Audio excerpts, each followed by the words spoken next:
it chapter by chapter, one bite at a time. So many adventures and mountains we can climb. Take it word for word, line by line, one bite at a time.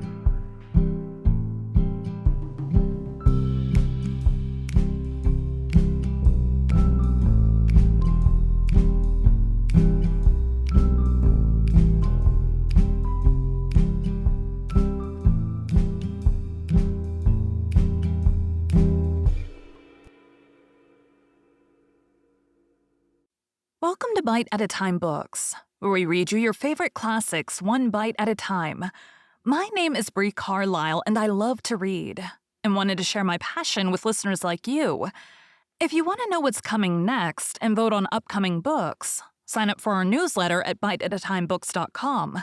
You'll also find our new t-shirts in the shop, including podcast shirts and quote shirts from your favorite classic novels.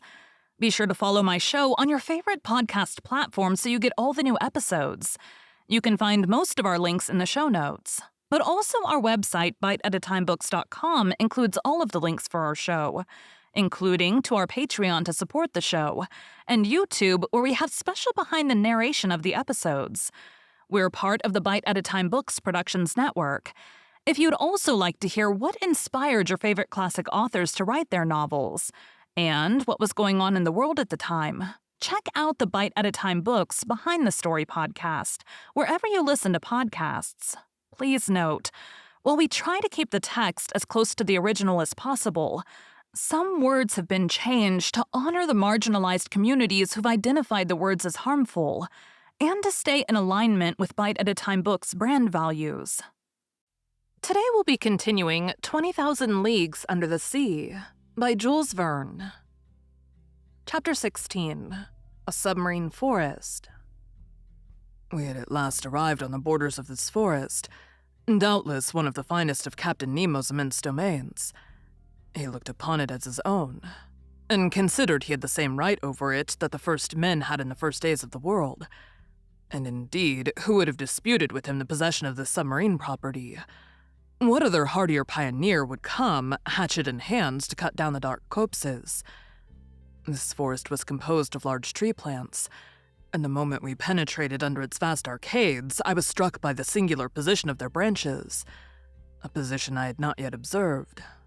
Not a herb which carpeted the ground, not a branch which clothed the trees was either broken or bent, nor did they extend horizontally. All stretched up to the surface of the ocean, not a filament, not a ribbon, however thin they might be, but kept as straight as a rod of iron. The fuci and ilinus grew in rigid perpendicular lines, due to the density of the element which had produced them. Motionless, yet when bent to one side by the hand, they directly resumed their former position. Truly, it was the region of perpendicularity. I soon accustomed myself to this fantastic position, as well as to the comparative darkness which surrounded us. The soil of the forest seemed covered with sharp blocks, difficult to avoid. The submarine flora struck me as being very perfect, and richer even than it would have been in the Arctic or tropical zones, where these productions are not so plentiful. But for some minutes I involuntarily confounded the genera, taking zoophytes for hydrophytes, animals for plants, and who would not have been mistaken? The fauna and the flora are too closely allied in this submarine world. These plants are self-propagated, and the principle of their existence is in the water, which upholds and nourishes them. A greater number, instead of leaves, shot forth blades of capricious shapes, comprised within a scale of colors: pink, carmine, green, olive, fawn, and brown. I saw there, but not dried up as our specimens of the nautilus are, Pavoneri spread like a fan, as if to catch the breeze. Scarlet cerames, whose laminaries extended their edible shoots of fern-shaped Narcissidae, which grow to a height of 15 feet. Clusters of Acidibuli, whose stems increase in size upwards, and numbers of other marine plants, all devoid of flowers. Curious anomaly, fantastic element, said an ingenious naturalist, in which the animal kingdom blossoms and the vegetable does not. Under these numerous shrubs, as large as trees of the temperate zone, and under their damp shadow, were massed together real bushes of living flowers, hedges of zoophytes on which blossomed some zebra mandarins, with crooked groves, some yellow caryophyllae, and to complete the illusion, the fish flies flew from branch to branch like a swarm of hummingbirds, whilst yellow lepidocanthe with bristling jaws, daclylopteri, and monocentrides rose at our feet like a flight of snipes. In about an hour, Captain Nemo gave the signal to halt. I, for my part, was not sorry, and we stretched ourselves under an arbor of alari, the long thin blades of which stood up like arrows. The short rest seemed delicious to me. There was nothing wanting but the charm of conversation, but impossible to speak, impossible to answer. I only put my great copperhead to conceals. I saw the worthy fellow's eyes glistening with delight, and to show his satisfaction, he shook himself in his breastplate of air in the most comical way in the world. After 4 hours of this walking, I was surprised not to find myself dreadfully hungry. How to account for the state of the stomach, I could not tell, but instead I felt an insurmountable desire to sleep, which happens to all divers. And my eyes soon closed behind the thick glasses, and I fell into a heavy slumber which the movement alone had prevented before. Captain Nemo and his robust companion, stretched in the clear crystal, set us the example. How long I remained buried in this drowsiness I cannot judge, but when I woke, the sun seemed sinking towards the horizon. Captain Nemo had already risen, and I was beginning to stretch my limbs when an unexpected apparition brought me briskly to my feet. A few steps off, a monstrous sea spider, about 38 inches high, was watching me with squinting eyes, ready to spring upon me. Though my diver's dress was thick enough to defend me from the bite of this animal, I could not help shuddering with horror. Conseil and the sailor of the Nautilus awoke at this moment. Captain Nemo pointed out the hideous crustacean, which a blow from the butt end of the gun knocked over, and I saw the horrible claws of the monster writhe in terrible convulsions.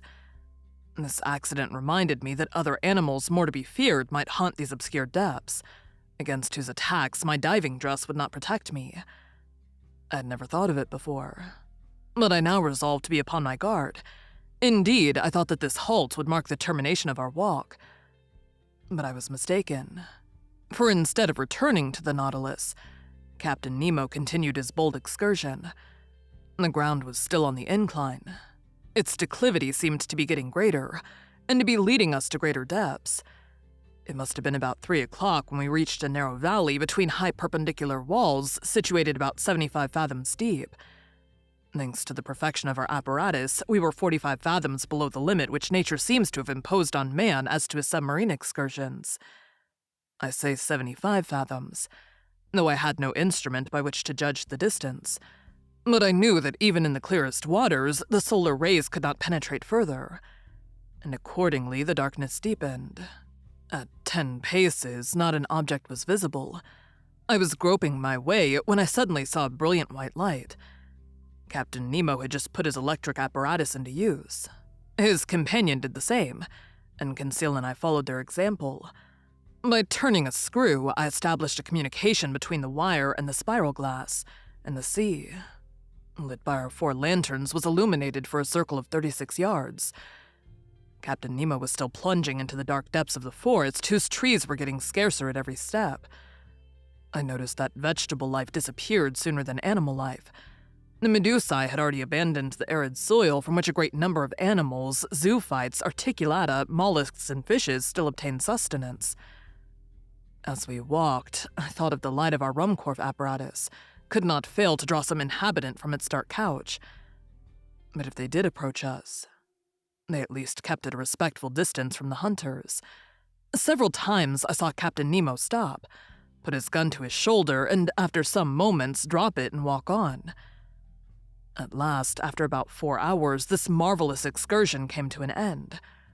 A wall of superb rocks in an imposing mass rose before us, a heap of gigantic blocks, an enormous steep granite shore forming dark grottos, but which presented no practicable slope.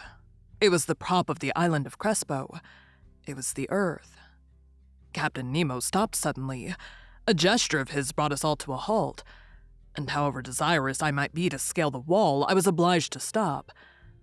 Here ended Captain Nemo's domains, and he would not go beyond them. Further on was a portion of the globe he might not trample upon. The return began. Captain Nemo had returned to the head of his little band, directing their course without hesitation. I thought we were not following the same road to return to the Nautilus.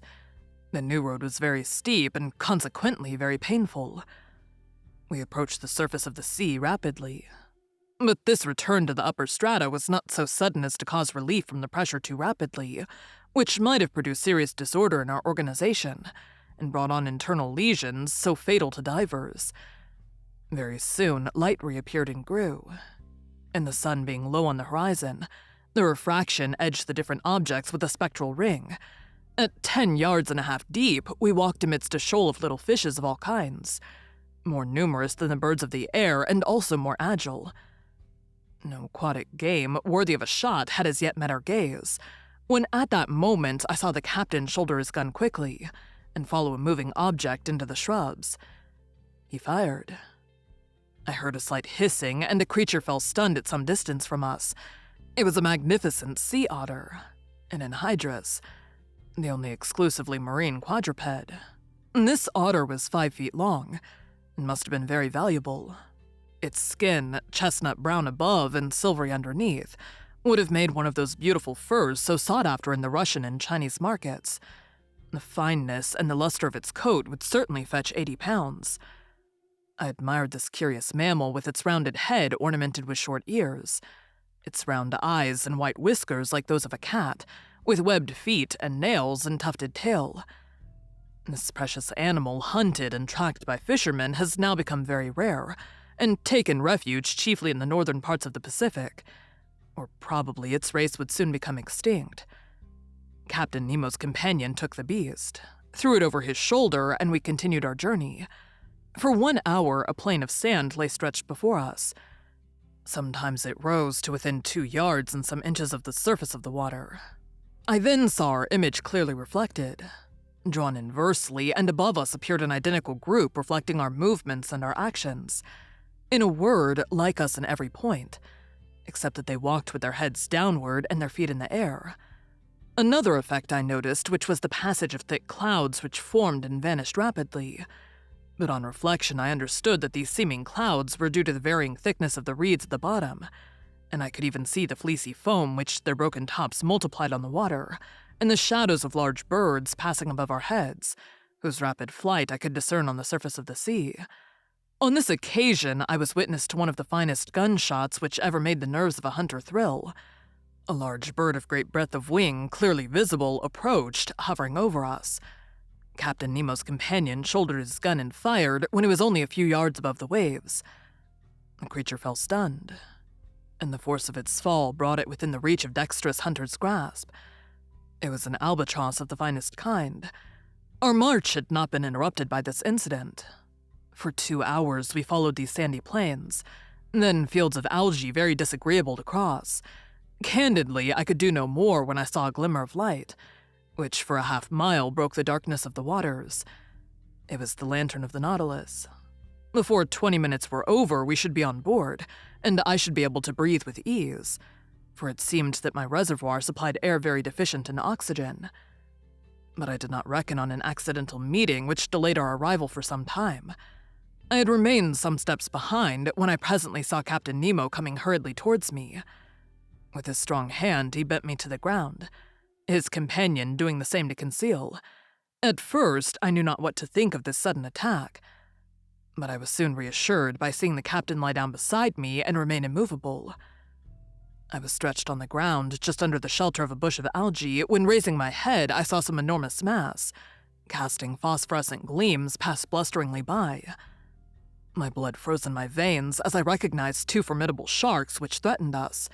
It was a couple of Tentories, terrible creatures, with enormous tails and a dull glassy stare, the phosphorescent matter ejected from holes pierced around the muzzle. Monstrous brutes, which would crush a whole man in their iron jaws.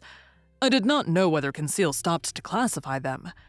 For my part, I noticed their silver bellies and their huge mouths bristling with teeth from a very unscientific point of view, and more as a possible victim than as a naturalist. Happily, the voracious creatures do not see well. They passed without seeing us, rushing us with their brownish fins, and we escaped by a miracle from a danger certainly greater than meeting a tiger full face in the forest. Half an hour after, guided by the electric light, we reached the Nautilus. The outside door had been left open, and Captain Nemo closed it as soon as we entered the first cell. He then pressed a knob. I heard the pumps working in the midst of the vessel.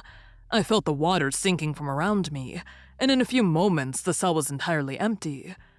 The inside door then opened, and we entered the vestry. There our diving dress was taken off, not without some trouble, and fairly worn out from want of food and sleep. I returned to my room, in great wonder at this surprising excursion at the bottom of the sea. Thank you for joining Bite at a Time Books today, while we read a bite of one of your favorite classics. Again, my name is Bree Carlile, and I hope you come back tomorrow for the next bite of 20,000 Leagues Under the Sea. Don't forget to sign up for our newsletter at biteatatimebooks.com and check out the shop. You can check out the show notes or our website, biteatatimebooks.com, for the rest of the links for our show. We'd love to hear from you on social media as well.